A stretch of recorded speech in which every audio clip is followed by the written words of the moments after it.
নমস্কাৰ ৰাইজ, কি খবৰ আপোনালোকৰ? Good morning. আপোনালোক নিশ্চয় ভালে আছে। বলক আজি মোৰ লগত এঠাইলৈ যাওঁগৈ।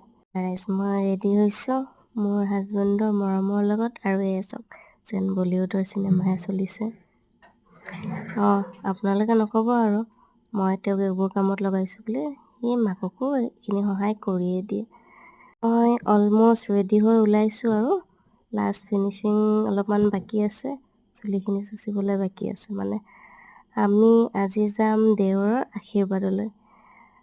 আশীৰ্বাদ মানে চাগে আপোনালোকে বুজি পোৱা নাই, কৈ আছোঁ ৰাইজ, কৈছোঁ শুনক।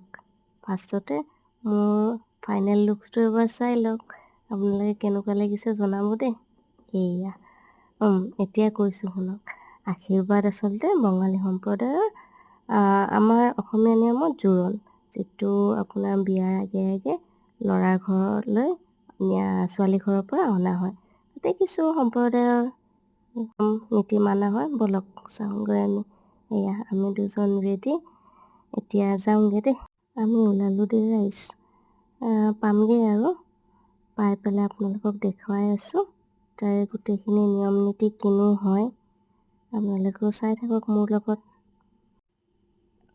ভাল পাব চাই, নিশ্চয় আশা কৰিলোঁ। কইনা ঘৰৰ মানুহ আহি পাইছে। এয়া দৰাৰ মাক, আৰু এইজন হ'ল আমাৰ আজি মেইন হিৰোজন দৰা, আৰু এইখিনি হ'ল আপোনাৰ কইনা ঘৰৰ ফেমিলি মানুহ। এইজনী মাক হয় কইনা। এতিয়া নিয়মখিনি অলমষ্ট ষ্টাৰ্ট হৈছে, চাওকচোন কেনেকুৱা লাগে। এইজন আপোনাৰ দৰাৰ এইজন কইনাৰ দেউতাক হয়। এয়া মোৰ মা, মানে মোৰ মাদাৰ ইন ল।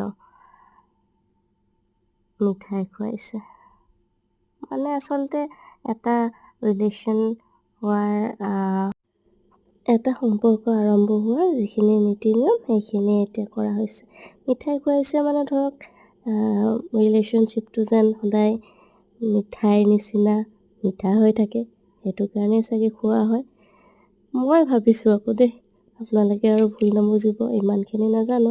আৰু এয়া আজি মই ফাৰ্ষ্ট টাইম কাৰোবাক এনেকৈ আশীৰ্বাদ কৰিছোঁ। ভাল লাগিছে তেওঁলোকৰ নীতি নিয়মখিনি আজি যেন মোৰো আপোন। তাৰ পাছত কেইখনমান প'জ ফটো। এয়া দৰাক মিঠাই খোৱা। লাষ্টত সকলোৱে ভাত খাই মেলি অকণমান বহিছোঁ।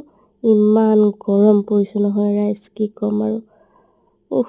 ঘৰলৈ যাওঁগৈ আৰু আহি ঘৰত